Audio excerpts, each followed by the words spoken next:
La siguiente es una cápsula de los promotores culturales comunitarios. Espero que la disfruten. Antonio Pigafetta, primer viaje alrededor del globo. Datos curiosos de la crónica en vivo de la expedición de Magallanes Elcano de 1519 a 1522. No en balde fue que en el discurso de Gabriel García Márquez al recibir el Nobel en 1982, empezara nombrando las rarezas que encontró el cronista del viaje de Magallanes alrededor del globo y empieza así su discurso.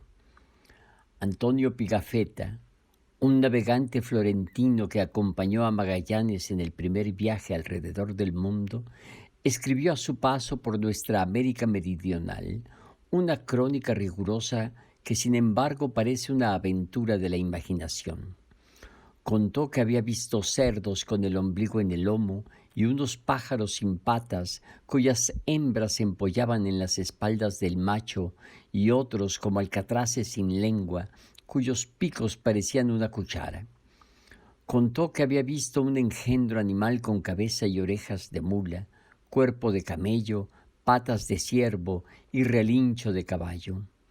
Contó que el primer nativo que encontraron en la Patagonia le pusieron enfrente un espejo y que aquel gigante enardecido perdió el uso de la razón por el pavor de su propia imagen.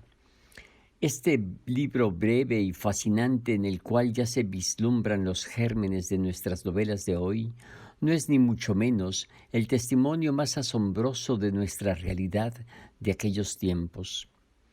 Los cronistas de Indias nos legaron otras incontables. El Dorado, nuestro país ilusorio tan codiciado, figuró en mapas numerosos durante largos años, cambiando de lugar y de forma según la fantasía de los cartógrafos. En busca de la fuente de la eterna juventud, el mítico Álvar Núñez, cabeza de vaca, exploró durante 8 años el norte de México en una expedición venática cuyos miembros se comieron unos a otros y solo llegaron 5 de los 600 que la emprendieron. Hasta aquí la cita del discurso de Gabo y regresamos al libro de Pigafetta que en su introducción Benito Caetano nos cuenta. Este caballero italiano partió de Sevilla con Fernando de Magallanes el 10 de agosto de 1519 y volvió a la ciudad el 8 de septiembre de 1522 con Elcano y el puñado de supervivientes de la nao Victoria. Una de las tantas curiosidades que cuenta este notable viajero es la existencia de los patagones, seres de más de 3 metros de altura. Aquí les dejamos una muestra de la crónica de este viaje contada por Antonio Pigafetta. Como hay hombres cuya curiosidad no se satisfaría oyendo simplemente contar las cosas maravillosas que he visto y los trabajos que he sufrido durante la larga y peligrosa expedición que voy a describir, sino que querrían saber también cómo logré pasarlos, no pudiendo prestar fe al éxito de una empresa semejante, si desconociesen los menores detalles, he creído que debía dar cuenta en pocas palabras de lo que originó mi viaje y los medios por los cuales he sido bastante feliz para realizarlo. Lunes por la mañana, 10 de agosto del año 1519. Una vez que la escuadra tuvo a bordo todo lo que era necesario, como igualmente su tripulación, compuesta de 237 hombres, se anunció la partida con una descarga de artillería y se desplegaron las velas de trinquete. Partimos de Sanlúcar el 20 de septiembre, dirigiéndonos hacia el sudoeste, y el 26 llegamos a una de las Islas Canarias, llamada Tenerife. Nos contaron de esta isla un fenómeno singular, que en ella jamás llueve. Los antiguos creían que no llovía nunca entre los trópicos y que no hay ni fuente ni río, pero que crece un árbol grande cuyas hojas destilan continuamente gotas de un agua excelente que se recoge en una cavidad al pie del árbol, donde los isleños van a coger el agua y los animales, tanto domésticos como salvajes, a abrevarse. Una neblina espesa que sin duda suministra el agua a las hojas envuelve constantemente a este árbol. Hemos visto aves de diferentes especies. Algunas parecía que no tenían cola, otras no hacen nidos porque carecen de patas, pero la hembra pone e incuba sus huevos sobre el lomo del macho en medio del mar. Hay otras que llaman cágasela, que viven de los excrementos de las otras aves, y yo mismo vi a menudo a una de ellas perseguir a otra sin abandonarla jamás, hasta que lanzase su estiércol, del que se apoderaba ávidamente. He visto también pescados que vuelan y otros reunidos en tan gran número que parecían formar un banco en el mar. Cuando hubimos pasado la línea equinoccial, acercándonos al polo antártico, perdimos de vista la estrella polar. Dejamos el cabo entre el sur y el sudoeste e hicimos rumbo a la tierra que se llama de Versino. Aquí hicimos una abundante provisión de aves, de patatas, de una especie de fruta que se asemeja al piñón del pino, pero que es extremadamente dulce y de un sabor exquisito, de cañas muy dulces, de carne de anta, la cual se parece a la de vaca, etc. Realizamos aquí excelentes negociaciones. Por un anzuelo o por un cuchillo nos daban 5 o 6 gallinas, 2 gansos por un peine, por un espejo pequeño o por un par de tijeras, obteníamos pescado suficiente para alimentar 10 personas. Por un cascabel o una cinta, los indígenas nos traían una cesta de patatas. De una manera igualmente ventajosa cambiábamos las cartas de los naipes. Por un rey me dieron 6 gallinas, creyendo que con ello habían hecho un magnífico negocio. Los brasileros no son cristianos, pero tampoco son idólatras, porque no adoran nada. El instinto natural es su única ley. Viven tan largo tiempo que es frecuente encontrar individuos que alcanzan hasta los 125 y aún algunas veces hasta los 140 años. Tanto las mujeres como los hombres andan desnudos. Costeando siempre esta tierra hacia el polo antártico, nos detuvimos en 2 islas que solo encontramos pobladas por pingüinos y lobos marinos. Los primeros existen en tal abundancia y son tan mansos que en una hora cogimos provisión abundante para las tripulaciones de las 5 naves. Son negros y parece que tienen todo el cuerpo cubierto de plumas pequeñas y las alas desprovistas de las necesarias para volar, como en efecto no vuelan. Se alimentan de pescados y son tan gordos que para desplumarlos nos vimos obligados a quitarles la piel. Su pico se asemeja a un cuerno. Aquí fue donde Juan de Solís, que andaba como nosotros descubriendo nuevas tierras, fue comido con 60 hombres de su tripulación por los caníbales, en quienes se había confiado demasiado. Un día en que menos lo esperábamos, se nos presentó un hombre de estatura gigantesca. Estaba en la playa casi desnudo, cantando y danzando al mismo tiempo y echándose arena sobre la cabeza. El comandante envió a tierra a uno de los marineros con orden de que hiciese las mismas demostraciones en señal de amistad y de paz.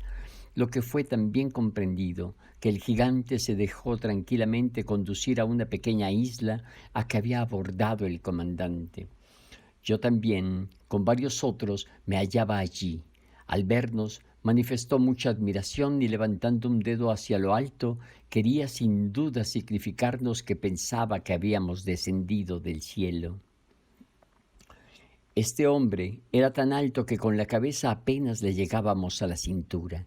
Era bien formado, con el rostro ancho y teñido de rojo, con los ojos circulados de amarillo y con 2 manchas en forma de corazón en las mejillas. Sus cabellos, que eran escasos, parecían blanqueados con algún polvo. Su vestido, o mejor su capa, era de pieles cosidas entre sí, de un animal que abunda en el país, según tuvimos ocasión de verlo después. Este animal tiene la cabeza y las orejas de mula.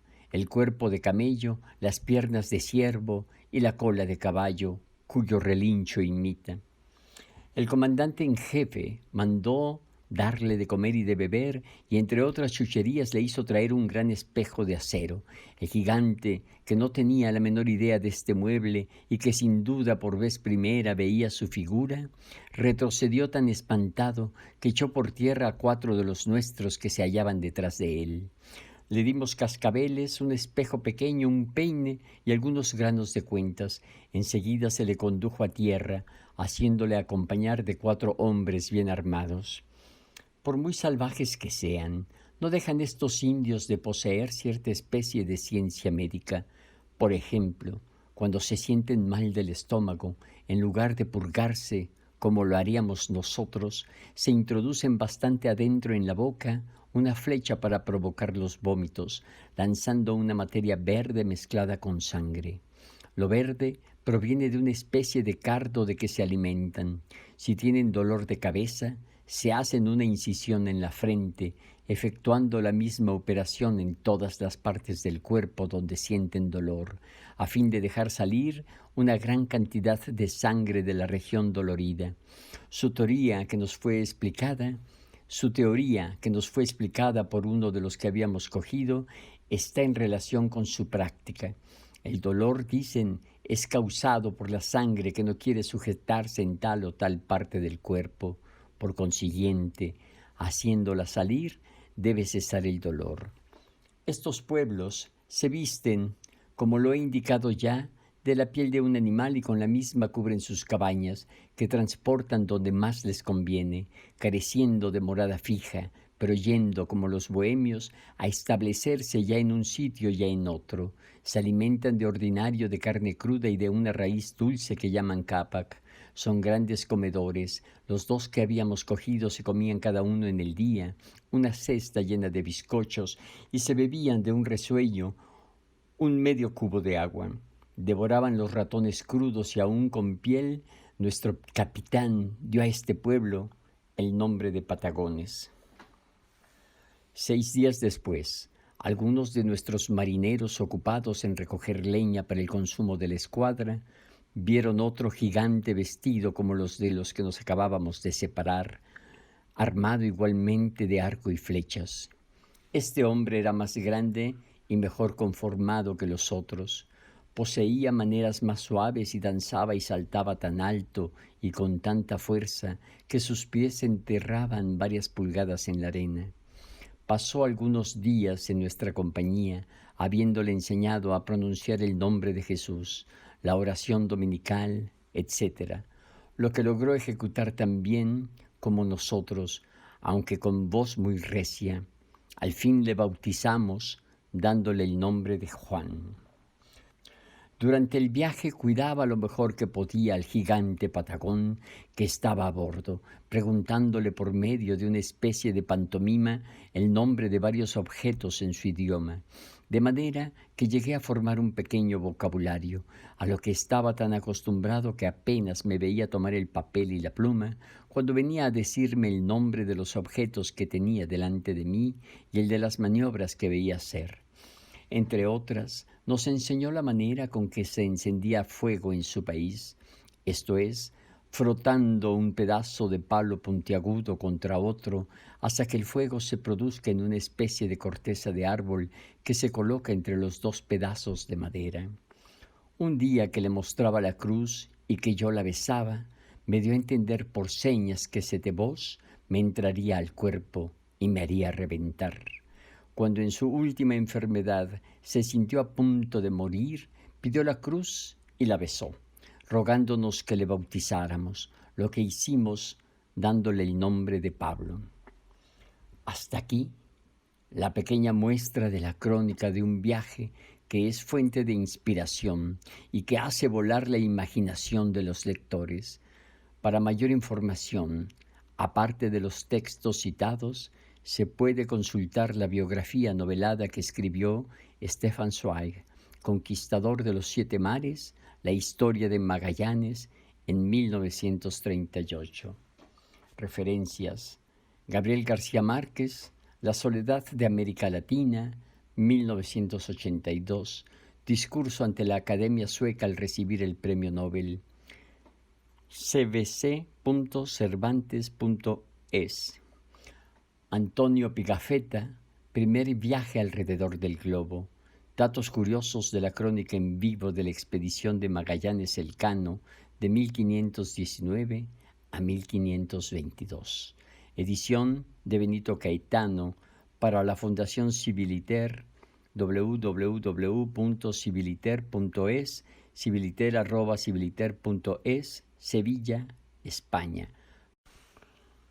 Páginas 12 a la 112. Te invitamos cada semana a seguir el desarrollo de estos podcasts donde encontrarás historias increíbles como esta. Fin.